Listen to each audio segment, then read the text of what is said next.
Now here at Car Magazine, we've had all manner of vehicles in our test fleet, from super saloons to flatbed trucks. But I doubt we've ever had anything quite as niche as this, the Mini John Cooper Works Coupé. Now, as a compact performance coupe, the JCW makes very few concessions to practicality. That said, there's a surprising amount of room in the boot. So much so that I was able to move 2 bedside cabinets during a house move last month. Now what we've got here are the ingredients for a seriously fun car. We've got the compact dimensions and the agility of the Mini Cooper Coupe, but with the added firepower for which the John Cooper Works badge is renowned.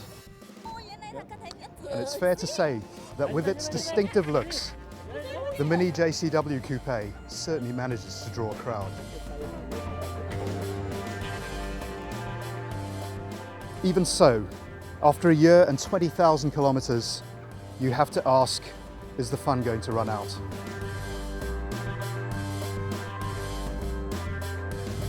Now, generally speaking, when people think of Mini's cars, they're thinking of nippy little town runabouts. And to a large degree, the JCW does fit in that bracket. It's the smallest member of the Mini family, so it's ideally suited to catching those gaps in traffic. It's also got quite a powerful little 1.6 engine that really does rocket you through gaps. But there are a few shortcomings. Because it's a sports car, the suspension is rock solid and consequently the ride suffers. Also, you've got this remarkably heavy yet sensitive clutch, which means that stop-start traffic is a bit of a jerky affair. And the steering, although full of feel, has quite a lot of heft to it. Other things, well, rear 3/4 visibility, there isn't any. But you know what? This car isn't really suited for around town driving. Its natural habitat is the open road. Now the JCW is in its element. Sharp twists, really engaging road, and a really engaging car. Pop it in sport, and it comes alive. That 155 kilowatts is now backed up by 280 Newton meters of torque. And it's pointy. What we've got here is basically a really focused little sports car. You've got a broad track footprint, a short wheelbase, and a wheel in each corner. It really is very, very lively. Oh, all of a sudden, that heavy clutch now makes sense. It's razor sharp. Pushing the sport button also sharpens up the throttle. And there's an absolute chorus of pops and crackles coming out from the sports exhaust at the back. Now, some of the car testers picked up that in sport mode, the steering developed a great deal of resistance when turning to the right. We took the car to BMW Auric Mini in Claremont, Cape Town to have it looked at. And it turned out that the little ECU on the power steering module itself was giving a false reading, and as a result it was locking up the wheel on the right turn.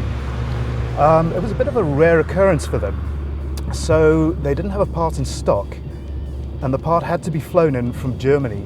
It meant I was waiting on the car for about 10 days, but fortunately I was provided with a courtesy car, and the service from BMW Auric Mini was exceptional. Now, in a sporty little car like this, it seems quite apt that the interior is snug, your seating position is low, and you're held in position by a fantastic pair of bolstered Recaro seats. You're also looking out of the world through pillar blocks glazing, and you've got a big rear bulkhead behind you. It's almost, if you can sort of slant it, it's almost like sitting in a supercar. One thing I would say, however, is that for a 400,000 rand car, the interior quality really isn't up to snuff. There's a lot of brittle plastics, and also with that hard ride, as you just saw there were a lot of squeaks and buzzes accompanying every trip. Fortunately, this particular car is fitted with a very good Harman Kardon sound system, which drowns out most of that stuff. So, how has our year and 20,000 kilometers with the JCW Coupé been? To be honest, it's been something of a mixed bag. As an everyday proposition, it's difficult to justify. You've only got 2 seats, you've got a relatively small boot, and as a town driver, it can be a little bit difficult. That said, the JCW Coupé is not without its charms. Yes, if you think with your head, this is definitely not the car for you. There are just too many compromises that you'd have to work around. However, if you think with your heart and you're really committed to the Mini brand, there's probably nothing out there as fun as this car on the road.